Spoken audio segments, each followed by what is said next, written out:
할렐루야. 우리 옆에 있는 분들과 인사하십시다. 할렐루야, 반갑습니다.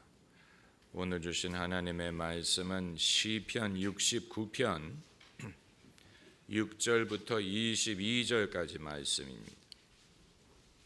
구약 성경 850면 시편 69편 6절부터 22절까지 함께 읽겠습니다. 만군의 주 여호와여, 주를 바라는 자로 나를 인하여 수치를 당케 마옵소서. 이스라엘 하나님이여, 주를 찾는 자로 나를 인하여 욕을 당케 마옵소서. 내가 주를 위하여 회방을 받았사오니 수치가 내 얼굴에 덮였나이다. 내가 내 형제에게는 객이 되고 내 모친의 자녀에게는 외인이 되었나이다. 주의 집을 위하는 열정이 나를 삼키고 주를 회방하는 회방이 내게 미쳤나이다.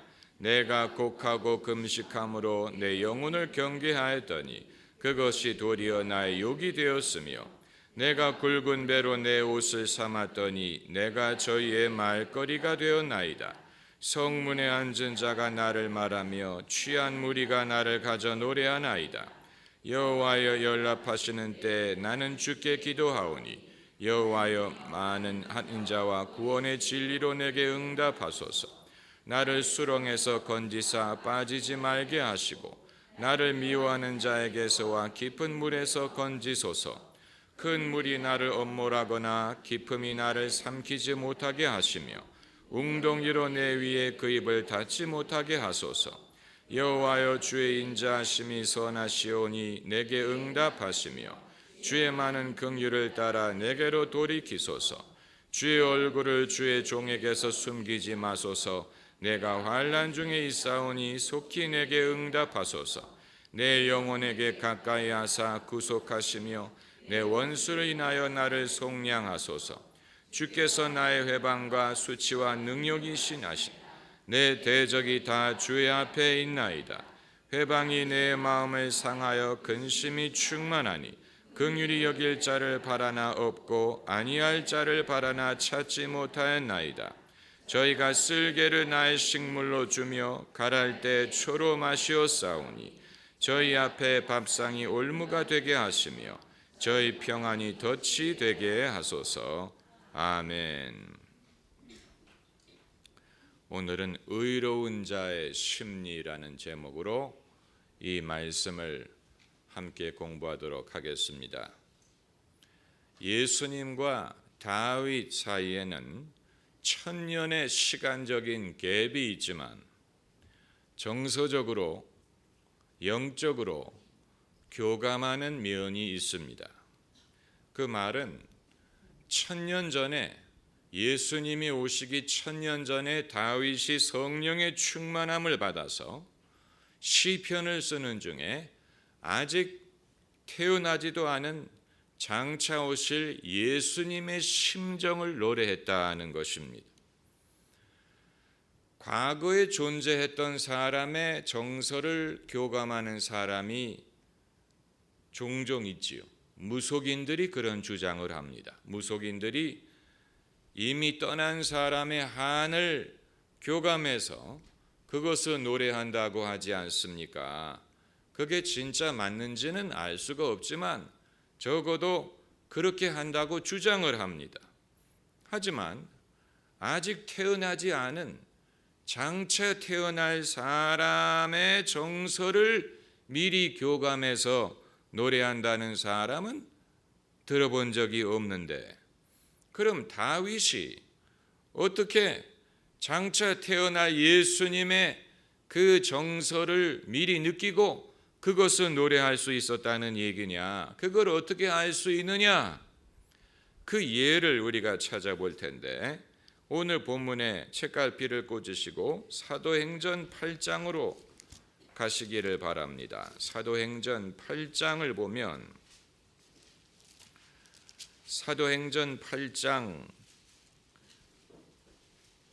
32절에 이 에티오피아 사람이 병거를 타고 가면서 이사야서를 읽는 장면을 빌립이 보게 됩니다. 그런데 32절에 읽는 성경 귀절은 이것이니 일러스되 저가 사자로 가는 양과 같이 끌리었고 털 깎는 자 앞에 있는 어린 양의 잠잠함과 같이 그 입을 열지 아니하였도다. 낮을 때 공변된 판단을 받지 못하였으니 누가 가히 그 세대를 말하리요. 그 생명이 땅에서 빼앗김이로다 하였거늘 내시가 빌립더러 말하되 청컨대 묻노니 선지자의 이 말한 것이 누구를 가리킴이요 자기를 가리킴이뇨 타인을 가리킴이뇨. 이것은 이사야의 경우입니다마는 이사야가 그러니까 오래전에 예수님이 오시기 오래전에 이 말을 성령의 감동으로 예언을 했는데 에티오피아 사람이 그것을 읽으면서 저자가 자신의 얘기를 하는 것이었느냐 아니면 다른 사람의 얘기를 하는 것이었느냐라고 물어보는 것입니다. 그래서 빌립이 그 말씀에서 시작하여 예수 그리스도를 가르쳤다고 했습니다. 다시 말하면 이사야가 예언한 것이 장차 오실 예수님에 대하여 말한 것이라는 것입니다. 그것을 우리가 염두에 두고 오늘 본문으로 다시 돌아가면 시편 저자가 성령의 영감으로 예언시를 지을 때 장차 예수님이 느끼실 심리 상태를 미리 느끼고 노래한 것입니다. 그러니까 이것이 누구를 가리키는 것이냐, 자기를 가리키는 것이냐, 타인을 가리키는 것이냐, 둘 다. 다시 말하면 아직 태어나지 않은 예수님에 대해서 말을 하면 그 당시에 이것을 읽는 사람들이 이해를 할 수가 없었을 것입니다. 누구를 말하는지도 모르고 뭐를 말하는지도 모르고. 그러니까 당시에 다윗의 개인적인 심정을 말하는 면이 어느 정도는 있었을 것입니다. 그래야 의미가 있는 말이 되지요. 그러나 당시 다윗의 입장만을 말하는 것이 아니고 동시에 장차 오실 예수님, 장차 오실 메시아가 느끼게 될 여러 가지 그의 심리 상태, 예수님의 고통, 예수님의 아픔, 예수님의 마음을 미리 내어다보고 성령의 감동으로 그것을 노래한 것입니다. 몇 구절을 읽어보면 그것을 충분히 이해할 수 있습니다. 먼저 8절 말씀에 내가 내 형제에게는 객이 되고 내 모친의 자녀에게는 외인이 되었나이다.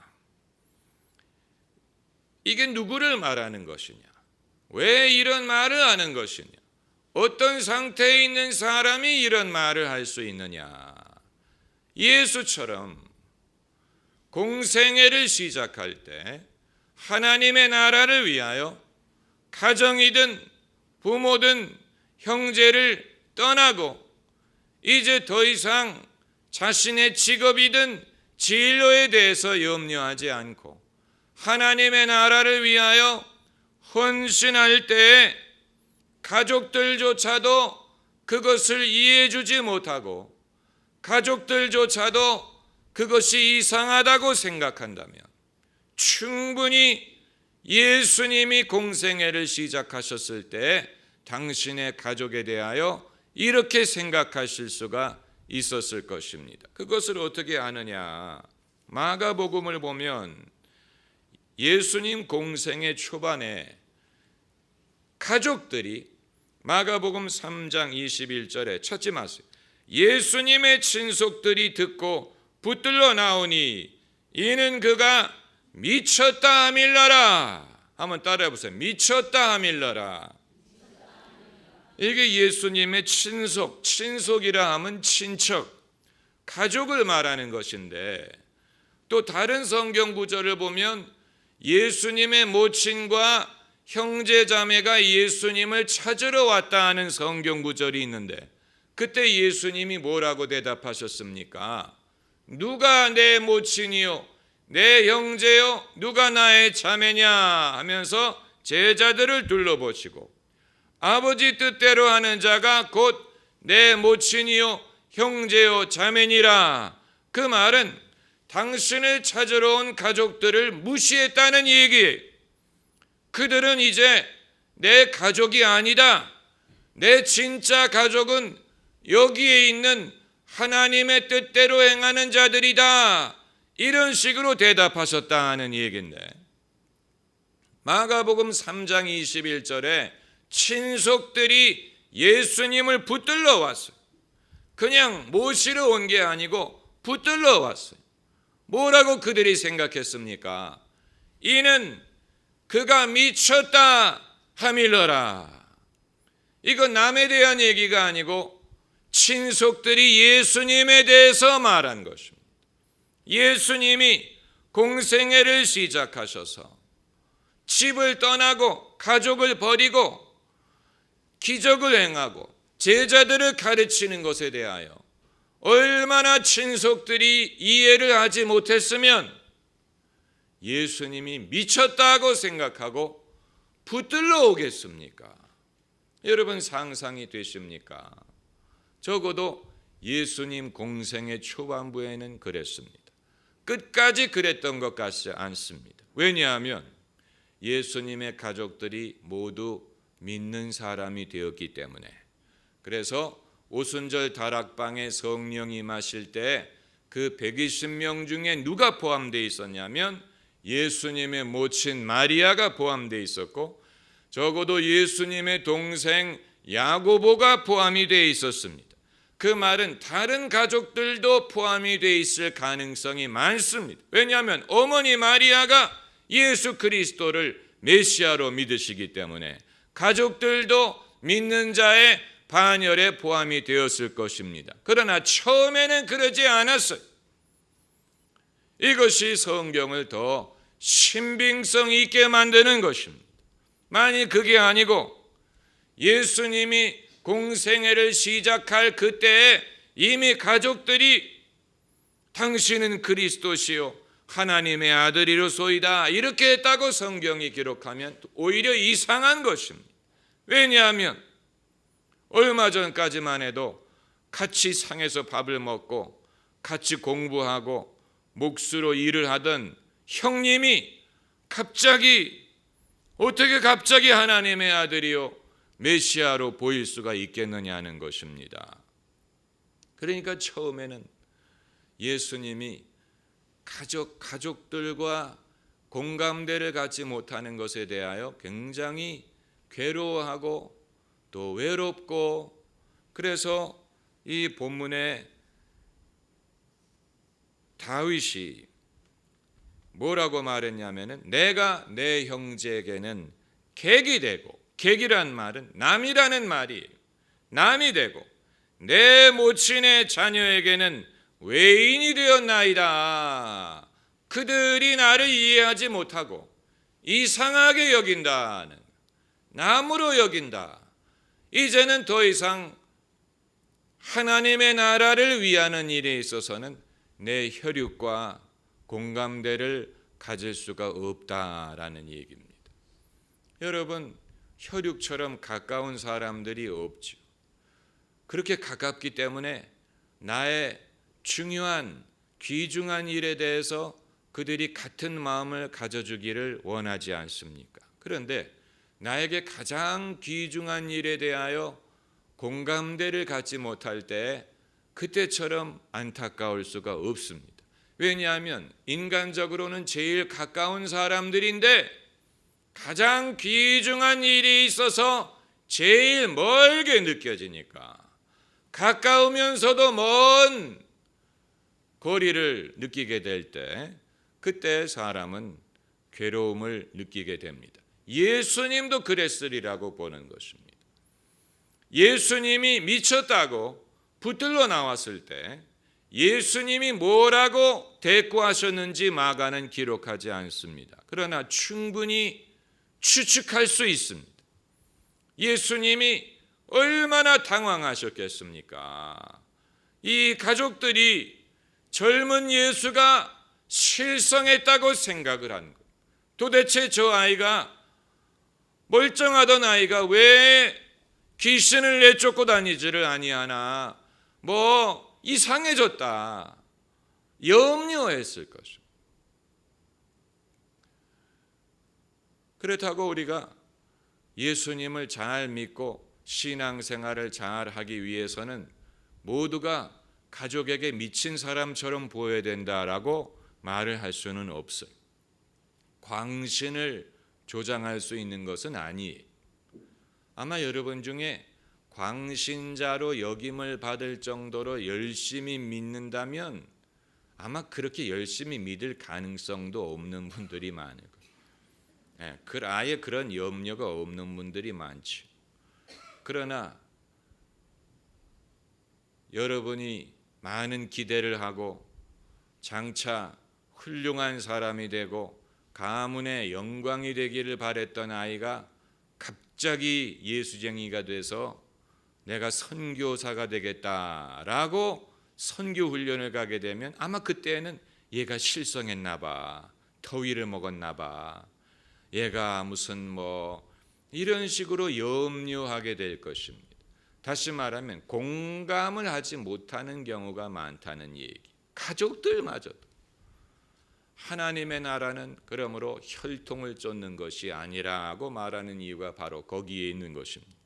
하나님의 나라는 사람의 의지에 의한 것도 아니고 혈통에 의한 것도 아니고 하나님으로 말미암는 것이기 때문에 예수님이 왜 너희가 나와 및 복음을 위하여 자기 집이나 전토나 부모나 형제를 버리지 아니하면 내 제자가 될 수 없느니라 고 말씀하셨을 때에는 예수님 자신이 그것을 경험하셨기 때문에 하실 수 있는 말씀. 예수님 자신이 하나님의 나라를 위하여 버린 게 많아요. 그 중에는 부모와 형제까지도 버렸어요. 왜냐하면 따라오지 않기 때문에, 동의하지 못하기 때문에. 그렇다고 남아서 설득할 수 있는 것이 아니지 않습니까? 그러므로 하나님 나라의 일을 위하여 마치 부모를 버린 것과 같은, 이제 나는 하나님의 나라를 위해서 삽니다. 그리고 이제 2절이 아니고 두 번째로 10절과 11절을 보면 또 예수님의 심리 상태를 엿볼 수 있는 구절이 나오는데 10절과 11절 같이 읽읍시다. 내가 곡하고 금식함으로 내 영혼을 경계하였더니 그것이 도리어 나의 욕이 되었으니 내가 굵은 배로 내 옷을 삼았더니 내가 저희의 말거리가 되었나이다. 우리가 예수님이 공생애를 시작하시기 전에 어떻게 사셨는지, 그리고 사적으로 예수님이 어떤 분이었는지를 알 길이 없어요. 왜냐하면 마태, 마가, 누가, 요한복음은 전부 다 공생애 이후의 일을 기록하고 있지, 그 이전의 일은 태어나셨을 때와 12살 되었을 때 한 에피소드밖에 없습니다. 그 이외에는 예수님이 어떤 삶을 사셨는지, 예수님이 어떤 성격을 소유했는지, 예수님이 신앙생활을 어떤 식으로 하셨는지 알 길이 없습니다. 그러나 시편에서 다윗이 성령의 감동으로 예수님의 심정을 교감하고 쓴 노래에서 예수님이 사적으로 이런 삶을 사셨겠구나 라고 납득할 수 있는 구절이 있는데 바로 여기 있는 이 말씀입니다. 예수님이 곡하고 울었다는 얘기. 금식함으로 내 영혼을 경계하였더니 그것이 도리어 나의 무엇이 되었으며 욕이 되었으며, 다시 말하면 예수님의 그 철저한 경건을 사람들이 이상하게 생각하고 사람들이 도리어 예수님을 오해하고 욕하더라는 이상한 사람이다. 유별나게 믿는 사람이다. 왜 저렇게 티를 내냐? 자기만 거룩하다고 생각하느냐? 예수님의 마음을 이해해 주지 못하고 도리어 욕하더라는, 그리고 내가 굵은 배로 내 옷을 삼았더니 내가 저희의 말거리가 되었나이다. 사람들이 뒤에서 수근수근하는 저 청년은 좀 이상해. 정신이 온전치가 않은가 봐. 왜 저렇게 늘 울고 다닐까? 왜 베옷을 입고 다녀? 베옷을 입는 이유가 무엇입니까? 회개의 의미로 베옷을 입는, 굵은 배로 옷을 입는다는 말은 하나님 앞에 회개한다는 뜻이. 그렇다고 예수님이 회개할 죄가 있어서 그런 것은 아니지만 당신의 영혼을 경계하기 위하여 곡하고 금식하고 굵은 배로 이렇게 철저한 경건을 추구한 것이 사람들이 도리어 예수님을 이해하지 못하고 예수님을 따돌리고 예수님이 사람들이 당신을 인정하고 알아주기를 바라는 마음으로 그렇게 하신 것은 아니지만 도리어 사람들이 저 사람은 정신이 온전치가 않은 것 같다. 저 사람 이상하다. 이런 식으로 수근수근하는 것이 예수님에게 아픔이 되었다는 것입니다. 오늘날도 마찬가지죠. 우리가 다 열심히 믿고자 한다고 말하지만 남들보다 더 특별한 열심을 내는 사람에 대해서는 좋게 생각하는 것보다는 저 사람은 좀 이상해. 유별나. 저렇게 믿어야 잘 믿은 것일까? 이런 식으로 시험을 받는 경우가 많이 있습니다. 여기 있는 분들은 다 착하기 때문에 안 그렇겠지만 조금만 멀리 가면 그런 사람들이 많아요. 그러니까 내가 하지 않는 것을 남이 하는 것에 대하여 그걸 저렇게 믿는 사람도 있구나 이렇게 생각하기보다는 꼭 저렇게 믿어야 되냐? 이상하다. 저 사람은 좀 불안정해 보인다. 이렇게 말을 하는 것이죠. 그리고 네 번째로 21절을 가서 보시면 21절에 9절입니다. 9절 말씀에 9절 말씀 같이 읽읍시다. 주의 집을 위하는 열성이 나를 삼키고 주를 회방하는 회방이 내게 미쳤나이다. 이 9절이 어디에서 인용이 됩니까? 예수님이 어떤 일을 하신 후에 인용이 됩니까? 성전을 정결케 하는 일을 하셨을 때 주의 집을 향한 열성이 나를 삼키고라는 말씀을 인용했어요. 예수님이 예루살렘 성전에 들어가서 사람들이 돈을 바꾸고 또 소와 양을 파는 것을 보시고 그걸 뒤집어 엎고 내쫓았어요. 그리고 말씀하시기를 내 집은 만민이 기도하는 집이 되리라 하였거늘 너희는 무엇을 만들었도다? 알아야지 뭘. 너희는 무엇을 만들었도다? 강도의 굴려를 만들었도다. Den of thieves. 너희가 이것을 강도의 굴려를 만들었도다. 그것을 기록하면서 복음서 저자가 바로 이 말씀을 인용했습니다. 그러니까 다윗이 이 구절을 쓸 때 장차 예수님의 마음을 내다보고 예언한 것이라는 것이 일리가 있는 근거가 있는 것입니다. 예수님에게 있는 이런 이 열성이 그냥 내 안에 열성이 있다가 아니고 열성이 나를 삼켰다 그래서 여러분 우리가 신앙이든 복음이든 예수님에 대한 열성이 있지만 그게 나를 삼킬 정도가 된 사람은 그렇게 많지 않아요. 예수님의 경우에는 그 열성이 예수님을 삼켰어요. 예수님이 성전에서 하신 일을 그 차원에서 보지 않으면 이해할 수가 없어요. 왜 예수님이 그렇게 분노하셨을까?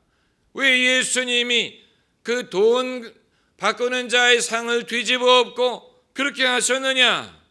하나님의 집을 향한 열성이 예수님을 삼켰기 때문에, 열성이 삼킴을 받아본 경험이 없는 사람은 그런 행위를 이해할 수가 없고, 모든 것을 사람들의 눈치를 보고 모든 것을 점잖게 하고 상식을 벗어나면 안 되고 남에게 민망한 그런 일이 일어나면 안 되는 식으로 생각을 합니다.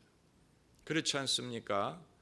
우리가 신앙의 열성이 나를 삼켜본 적이 없기 때문에 그런 것을 이상하게 생각하는 것뿐만이 아니고 부적절하게 생각하고 남에게 민폐를 주는 거라고 생각을 하고, 특별히 오늘날처럼 상식적으로 살아야 되는 시대에는 오히려 불편한 것으로 생각하기 쉬운데, 그러나 예수님은 열성에 삼킨 바 되었어요. 주를 회방하는 회방이 내게 미쳤나이다. 사람들이 주님을 회방하는 것을 예수님은 그냥 보실 수가 없는,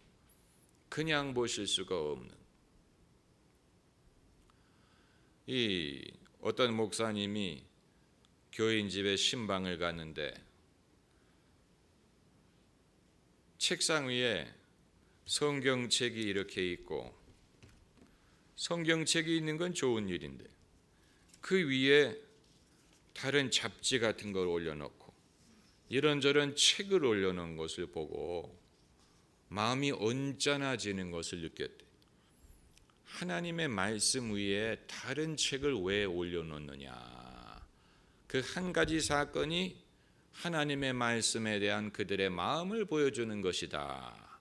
그래가지고 언짢은 마음에서 그것을 지적했다라는 말을 제가 들었는데, 아마 지적을 받은 분은 아니 뭐 그런 거 가지고 그럽니까?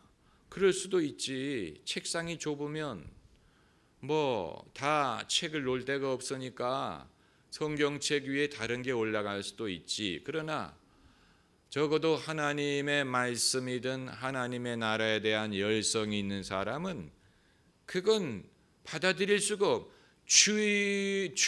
주를 회방하는 회방이 나에게 미쳤나이다.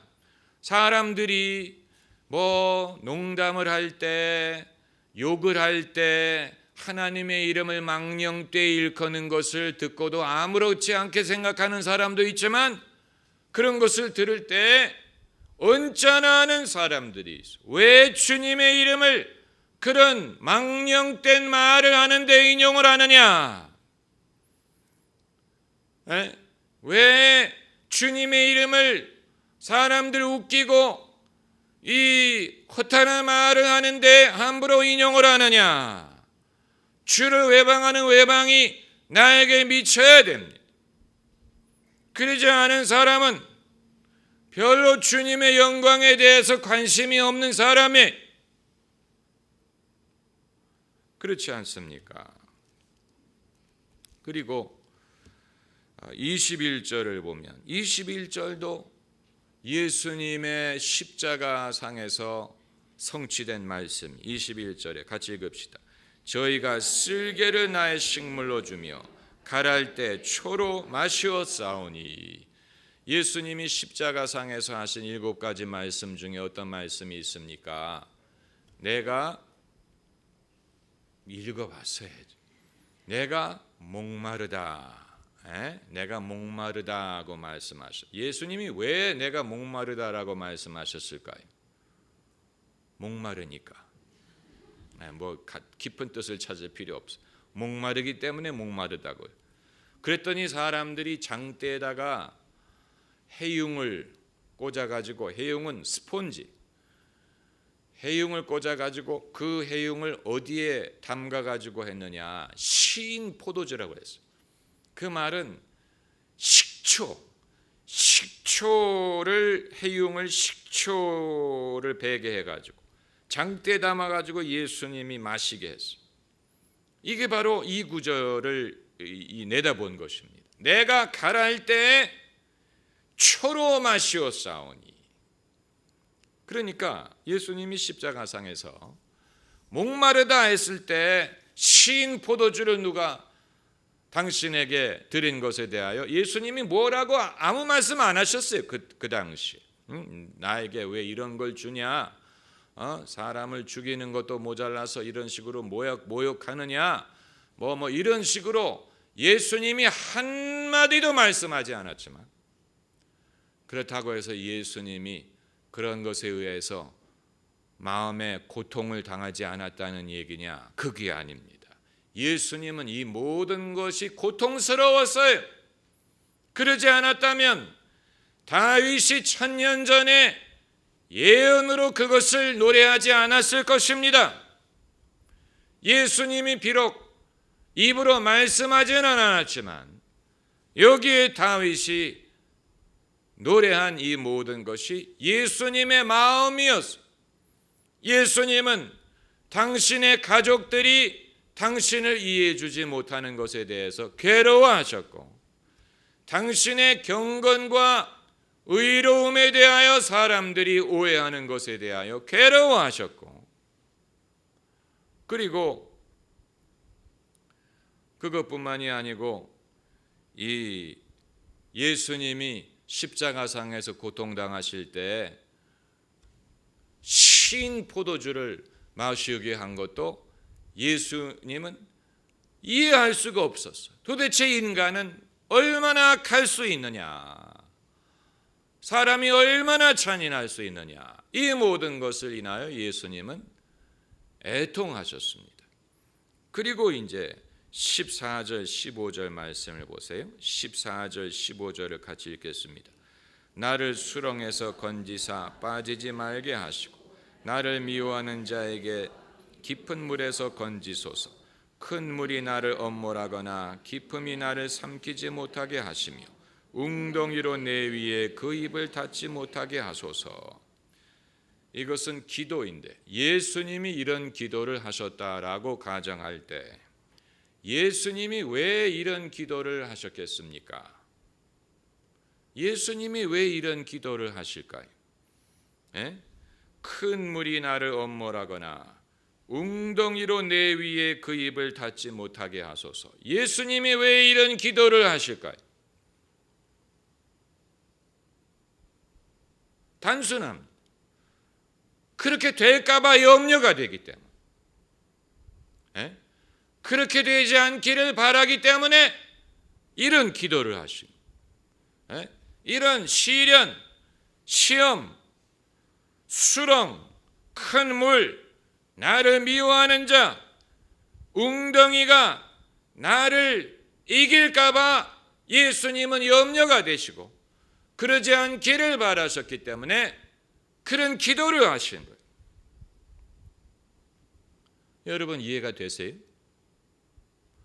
다시 말하면 거룩한 삶이 예수님에게 거저된 게 아니고 예수님이 천성적인 어떤 경건함이 있기 때문에 신앙생활이 예수님에게 아주 쉽고, 거룩함이 누워서 떡 먹기가 아니고 예수님은 당신에게 임하는 시험이든 유혹이든 이런 것이 그 위협을 절실히 느끼셨고 예수님이 거기에 굴복하지 않을까 당신도 염려가 되시고 그래서 하나님에게 간절히 기도하신 것입니다. 이런 웅덩이가 내 위에 입을 닫지 못하게 하소서. 그러니까 예수님도 힘든 부분이 있고 예수님도 씨름을 해야 되고 예수님도 기도하셔야 되고 하나님의 도움을 구해야 되고 하나님의 도움이 필요했어요. 이것이 우리에게 주는 교훈은 경건을 위한 씨름을 과소평가하면 안 된다는 것입니다. 경건한 삶이 우리에게만 어려운 게 아니고 예수님에게도 어려운 것은 마찬가지입니다. 아마 여러분 중에 나한테만 어려운가? 나만 어려운가? 신앙생활을 제대로 하는 게 나만 어려운가? 남들은 잘하는데 나만, 내가 뭔가 문제가 있어서, 결함이 있어서 나에게만 어려운가라고 생각하시는 분들은 깨달으셔야 됩니다. 모든 사람에게 마찬가지.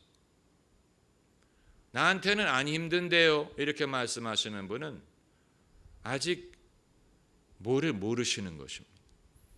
진지하게 생각을 해보신 적이 없는 것입니다. 의의를 추구하는 것이라든가 이 세상에 이 악의 물에 휩쓸려가지 않는 것이라든가 나를 미워하는 자, 오해하는 자의 그 모든 그 미움이 나에게 미치지 못하게 하는 것이라든가 이런 것이 얼마나 신중하고 어렵고 위험한 것인지를 모르기 때문에 경건히 저는 어렵지 않습니다라고 생각하시는 것이죠. 어려운 게 정상이에요. 예수님에게도 어려웠어요. 그리고 예수님은 이것을 친히 겪으셨기 때문에 예수님은 우리를 어떻게 하십니까? 체휼하십니다. 따라해보세요. 체휼. 히브리서에 나오는 말인데 그 말은 공감하시고 아시고 이해하신다라는 말이에요.